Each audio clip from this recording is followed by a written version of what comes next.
Hello, hello, hello, and welcome to the Marketing Mix. This week I have got my friend Christian with me. Christian works with Our Social, and he and I have actually known each other I was trying to figure it out earlier. We've known each other, I think, for about 6 years because we met when I used to work at Constant Contact, and then we've sort of kept in touch ever since. And before I stepped down this year, we were both trainers on the She Means Business campaign for Facebook. So we've known each other for quite a long time. And Christian is going to talk today. We're just going to have a chat today about social media and how we can all get better results. But before we dive into that, I just want to remind everyone that the Marketing Mix in 2 weeks' time, we're going to be talking about guest blogging and maybe some just general blogging stuff with a lovely lady called Rin Hambra, who I met through the F Entrepreneur campaign. All these things where you meet all these people that are so clever are brilliant. So put that in your calendars. I'll be on at 2 with Rin. But today we're here to talk to Christian about social media. So I'm just going to hand over to Christian and ask him to introduce himself and tell us a bit about him and his business. Yeah, hi everyone. As Manal says, I'm Christian. I run a social media training and coaching business in Peterborough called Our Social. Basically, what we do is we work with small business owners to kind of make social media a little less confusing and give them a simple plan that they can use within their business, and then we train them how to implement it. We do one-to-one, we do group, we have a new kind of coaching and mentoring program starting out. But really, the focus is, I believe the best social media is done in-house. So I want to make it as easy as possible for companies to do that. That's interesting. So quite a lot of consultants and businesses like yours will encourage people to outsource their social media. I kind of agree with you. For a small business, it's better done in-house. So how did you I know I'm kind of springing this on you, but how did you come to that conclusion? Yeah, so before every social media manager in the world outsource manager jumps on me, we actually do manage some of our clients' social media, and there's definitely a role for that. The challenge that you're always going to have is that it's never truly possible for a small business to completely outsource their social media 100%, because most social media, because your business is driven by the personalities within that business and the stories within that business. So unless there's at least communication between the outsource company and a good relationship between them and the business they're working for, then it's not going to work. You're going to get that really monotone, uninspiring content that we all hate to see, that works less now than it ever has.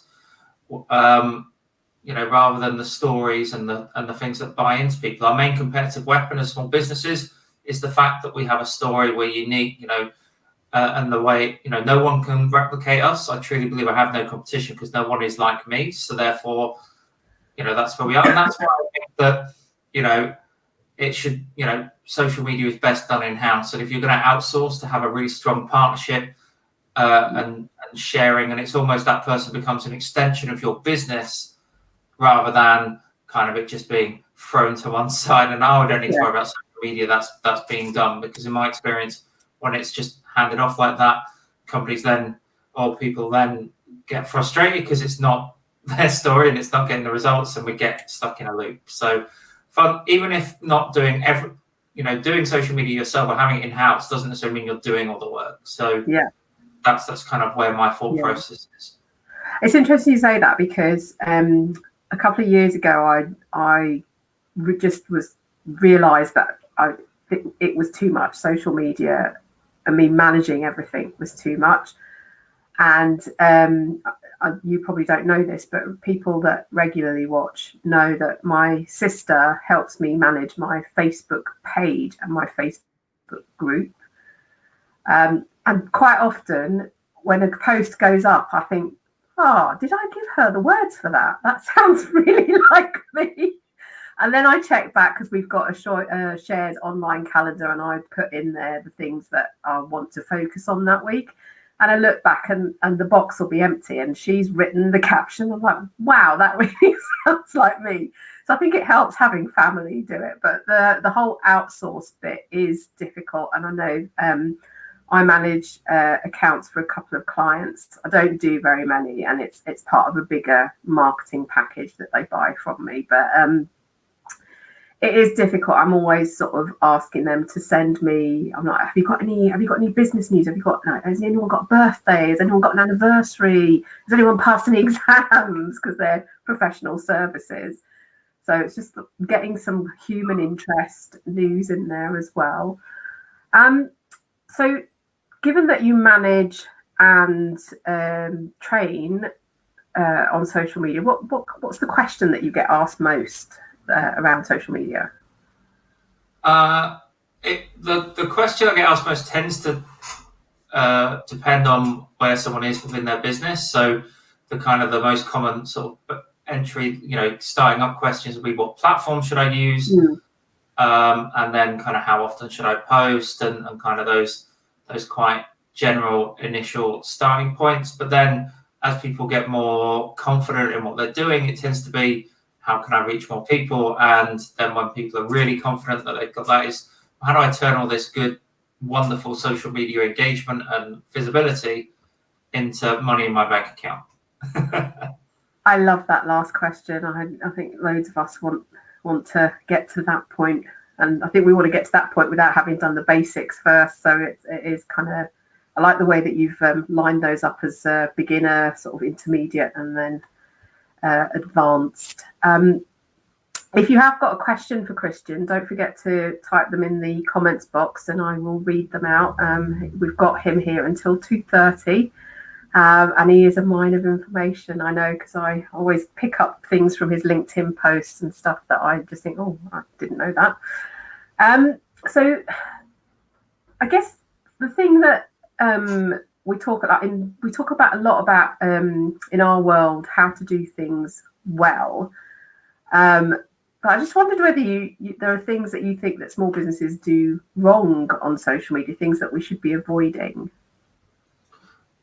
Yes. So unfortunately, I think with small businesses, we see a lot more of that than we do necessarily of or I notice those, because it's kind of, it's almost like a tradesman will notice the little mistakes or little things that, when they go around someone's house. So the main mistakes or things that can be improved on, let's keep it positive, would be consistency. So I know how squeezed for time we all are. So there'll be a bunch of posts will go out at once, and then nothing for 2 weeks, then a kind of a flurry of activity.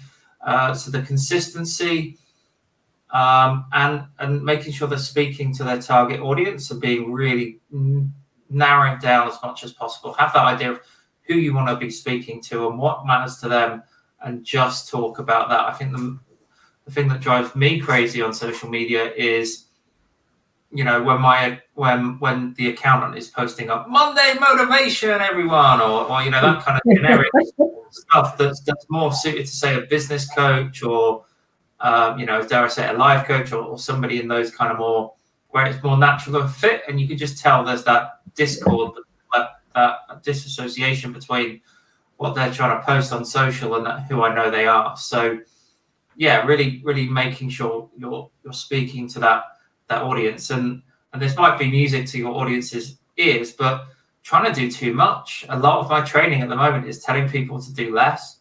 But do it well. Sure. That's the thing. So that's one of the things that when I reviewed how things went last year, and of course last year was completely crazy for everyone.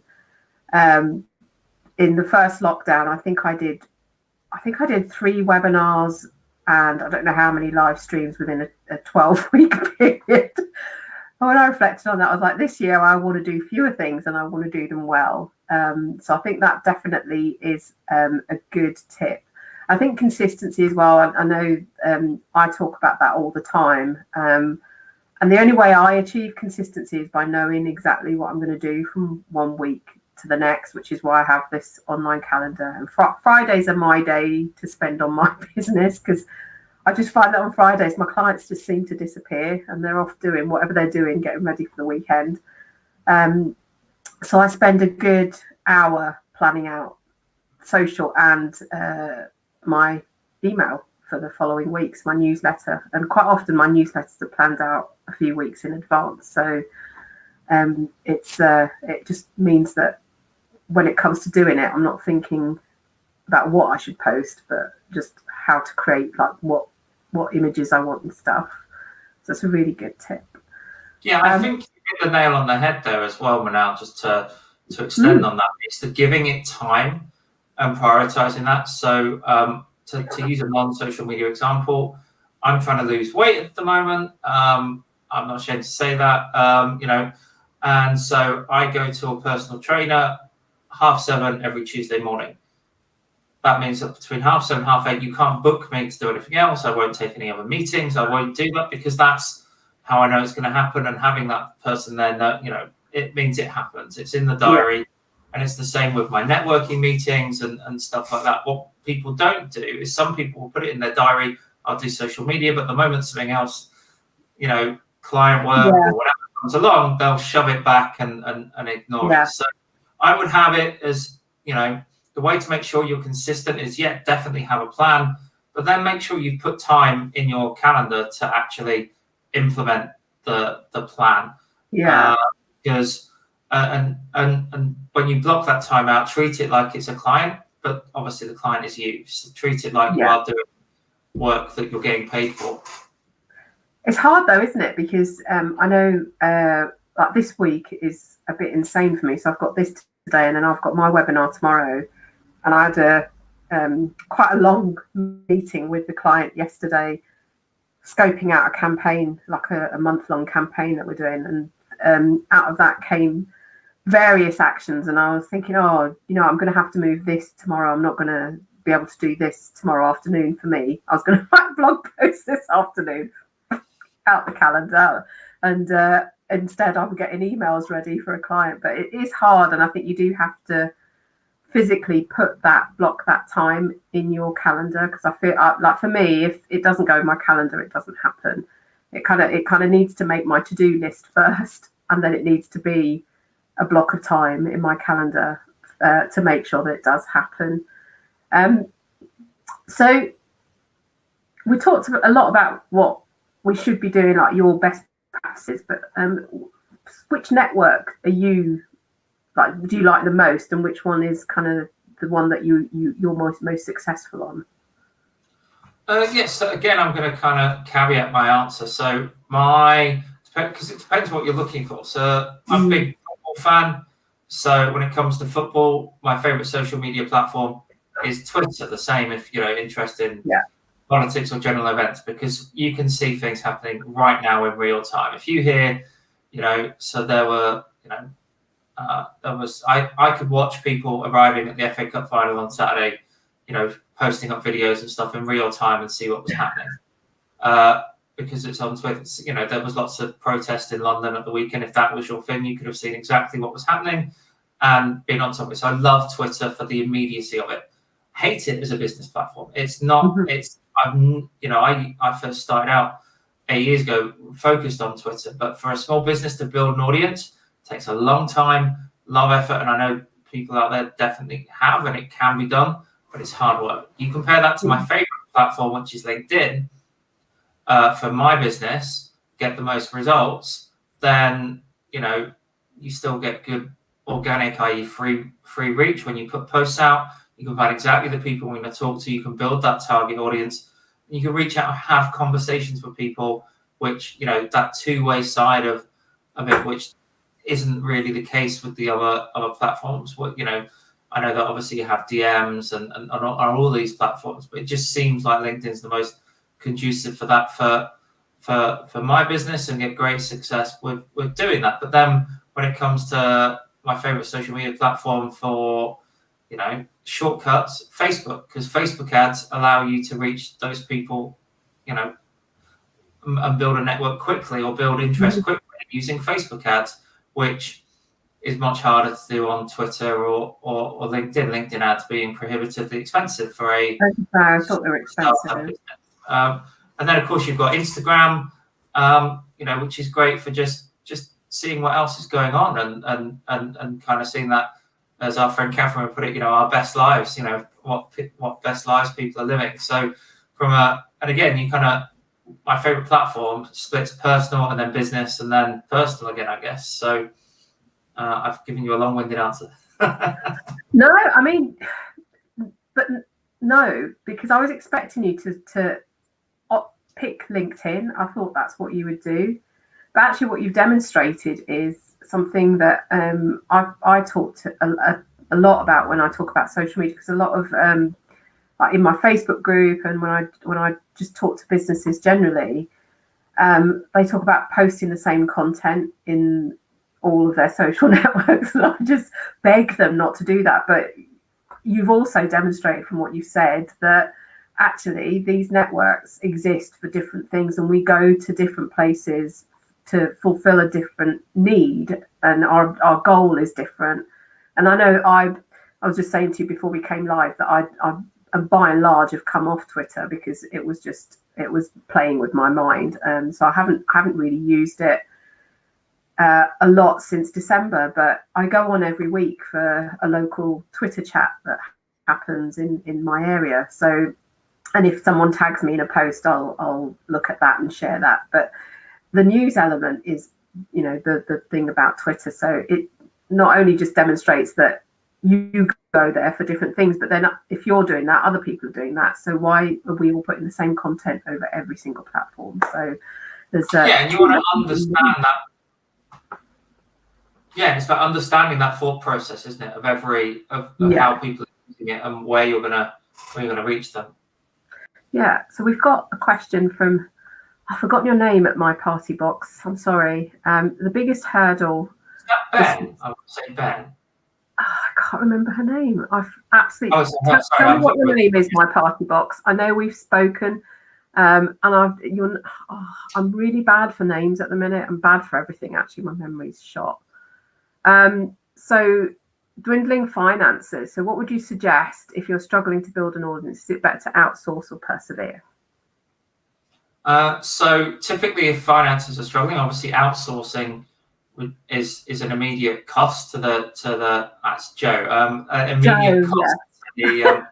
is immediate cost. So that if you outsource, that's money you could potentially be spending on other areas such as Facebook ads or things like that. But when it comes to social media, I did a video on my own LinkedIn live last week, which was what would I do if I had no money for social media? So basically, it's a trade-off between, if you have no money, you're trading time for money in the sense, in the sense that, if you want to reach people, on LinkedIn or on Facebook, well, you could either run ads on Facebook or promote posts or spend money on LinkedIn, or you can spend that time building relationships, messaging people, getting to know them in Facebook, joining, networking groups, building relationships, building rapport. But all of that takes time. So if you don't have any money, then you almost have to spend the capital of your own time to make that happen. And it's very much a trade-off. And obviously, if you have some money, depending on the product, if it's suitable for Facebook, and by the name of your business, it sounds like it probably would be, then a Facebook ad would put you in yes, you'd have to have someone, I guess, to help you understand and set up a Facebook ad in the right way, but that would be more cost effective than getting them to post for you X number of times a week to get that message out there. So when it comes to and it's a very common question, is, you mentioned common questions, is why you just started out, or particularly with the where we are at the moment, finances aren't where they have been. What do we do? It's either put the time in or treat the advertising on as an investment. But obviously, if you're going to spend money, you've got to know what you're going to get back.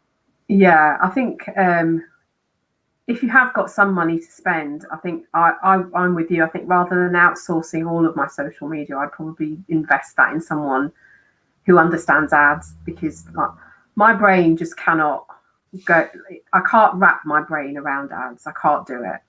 So if I wanted to do ads, I would get someone who knows it inside out to do it for me. what I was going to say, and it's Joe, and I now remember, is that everything just takes time, and we're like, nowadays we want everything so immediately, and building a good social presence, it takes time, and all these overnight successes are not overnight successes. There's a lot of work that goes into being an overnight success. So I think my advice would be to give it some time and focus on one network. Find the one social media network where your target audience definitely is, like where the majority of them are, and be in that one place. Don't spread yourself thin.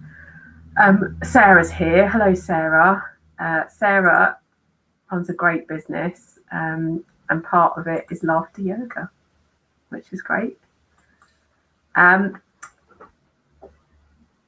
So we've done your favourite network. I think you might have answered this a little bit, but which network gets you the most business? Again, I'm going to caveat that. So the most inbound, like where I don't have to spend money or whatever, is LinkedIn. Okay. But when I want to run certain campaigns, I want to bring people in using webinars that are being driven for a very niche group. Like I did a campaign for landscape gardeners to bring work in. Facebook ads, we got 170 landscape gardeners signed up.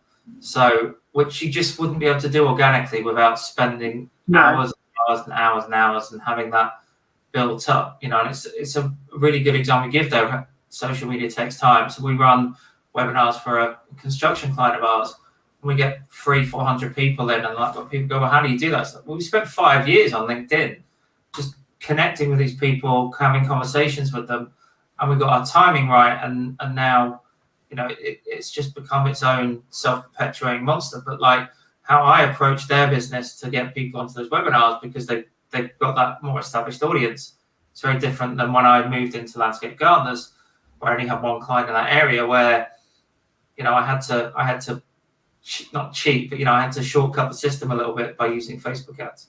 Mm-hmm. So, Joe, any suggestions about Facebook ads? Yes, Christian's your man. Yeah, I can very quickly do it. I don't know exactly what Joe does. But from the name, I can make a guess. But I would pick a very specific type of product or service that you sell. So I'm going to imagine that I know what you do, which, say you're doing a party box for a 6-year-old's birthday party. Yeah. I would be like, you know, and I'd maybe pick an ad, but parents, you know, and I'd start the ad with a question about parents struggling struggling for ideas for your birthday party, or parents want to make, you know, your child's birthday special, ? Well, we can do a party box for all their guests. You know, it might even that you set that scene at the top. So parents unable to do a birthday party but want to make it special, ? Well, why not do a Zoom call, and we'll do a virtual party that we'll support, and we'll send everyone a party bag type thing that works. And to do it really down and dirty, just send me a message. Do the message objective if they're interested that way, and then you'll get really good customer feedback as well, because you might not sell anything straight away, but you have conversations, people asking you questions, finding out, oh, does it work? And that way you learn so much about your customers as well, which means that when you want to build a more automated pipeline, you'll have much better idea of what's happening. I hope that helped, Joe. Is you managing Facebook ads is a service that you offer? It is, yeah. It is. So let me just, I was going to do this later, but let me just put a link to Christian's website.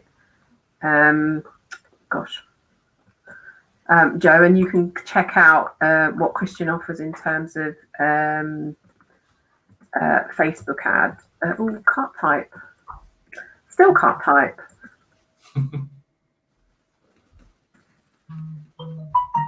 Oh, and if you can hear some barking in the background, that's my puppy wanting some attention. attention. I know, you showed me. So cute. I really want a dog. So we've got 5 minutes. What are your top tips in terms of social media for small businesses? Top tips. I mean, So it's keep it simple, I think, is the main one. Be where your audience is. And yeah, I don't know what budgets people have that might be listening to this, but Facebook ads, for example, you don't need huge budgets to make that work. Just think about who it is and really niche down. So you saw me almost give my top tip there in the way I was breaking down that ad suggestion for my book. So who are we trying to help, and what problem are we solving? So if you've got a 6-year-old child, if your target audience people have got 6-year-old children, what's their biggest frustration around their birthday? Well, I hope it might have changed now, but I can never keep up with the rules, But well, they can't have their friends around. Timmy's going to be so upset that he can't have his friends around. So we still want to make it. How do we make it special? So thinking about those pains and those aspirations. Again, you mentioned laughter yoga. So again, you can start thinking about, well, one, you'd probably have to, on that social media, I'd spend a lot of time explaining what laughter yoga was and breaking it down into lots of tiny little chunks. Because again, from the name, I can make some inference, but who's it for? Do I need to have, if I think about anything that's self-improvement, the kind of questions that people are going to ask are, is it for me? Do I have to do it before? You've got yoga in there. Do I need to be flexible? Do I need to, do I already need to be fit and healthy? And then create content around that. Maybe do some teaching. A lot of the way our social works, obviously, Manal is teaching, but it could be here's 5 basic laughter yoga poses that and that could be a blog, then that could be a video, that could be infographics, and suddenly once you start thinking like that, content becomes a lot easier, because once you're answering questions, we do that. I'm a big fan, and I talk about this book, and I would plug somebody else's book whenever I do one of these things, but this book, They Ask You Answer by Marcus Sheridan. I've not heard of that one before. Okay. It's all about SEO, but the approach to SEO is simply thinking people use Google to ask questions. So what questions are they going to be typing into Google that you want your business to appeal for? And it's and often that will be the negatives as well as the positives. So in here they talk about particularly around boating, but again, we use the laughter yoga example, would be laughter yoga compared to normal yoga, or why you shouldn't do laughter yoga, Sarah's just bought that book. I need to be on commission with Marcus. I met him at social media marketing world last year, but it's a great book. But it's all about that. Social media is our opportunity to teach, build trust, and educate. Because the more people know about us, the more they see us, and the more they trust us, the more likely they are to buy from us. So yeah, I could ramble about this stuff all day. It's interesting though. It's asking the question, is answering the questions that people ask, because I talk about this one blog post that I wrote back in 2016. I hadn't been in business that long, and it was the Rio Olympics, and I thought, winning, going for gold. I'm going to write. I wrote a blog post about 5 ways to promote an award that you've won. And that, if you Google promote an award, quite often that blog post is the top of the list. And I wrote it for 2016. I hardly ever promote it, and it consistently gets the most amount of visitors on my website. So writing for questions that people ask is a really good thing to do. And answering those questions on social media it's the same. It's wherever you put content. It's how are you helping your target audience? So Sarah, and I'm assuming it's Sarah, not Sarah. My wife spells her name as Sarah. So I always be careful, because I know that when people call her Sarah, she gets upset. But she mentions a great resource there, Answer the Public. Yeah. A great resource. You can basically go to that, and you can put in the topic. So you could put Instagram, in there, and it'll go, well, the questions, and it'll be in different groups of like word clouds, like what is Instagram? How do I use Instagram? What is it? All that good stuff. So it gives you loads of ideas on what questions people are typing in to Google about your product or service. So I think I've babbled on for the full half hour now, so I'll stop talking.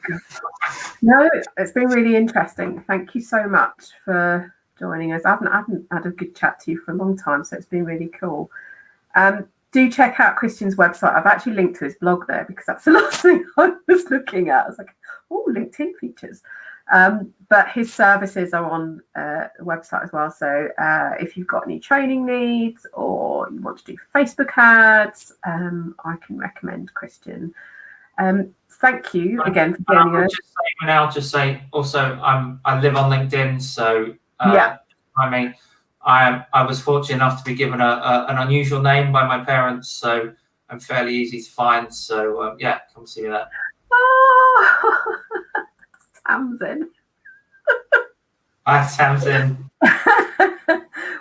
Tamsin and I used to work at Constant Contact together. That's how she knows us both. So no, definitely connect with Christian on LinkedIn. He does post some very useful content around all bits of social media, not just about LinkedIn. So thank you for joining us today. 2 weeks time, don't forget we've got Rim Hambra. We're going to talk about guest blogging and maybe some blogging in general. So if you've got any questions, join us, and we'll fire those questions at Rim. But thank you so much for joining me today, Christian, and the rest of everyone else. Take care, and I'll see you in 2 weeks time. My pleasure.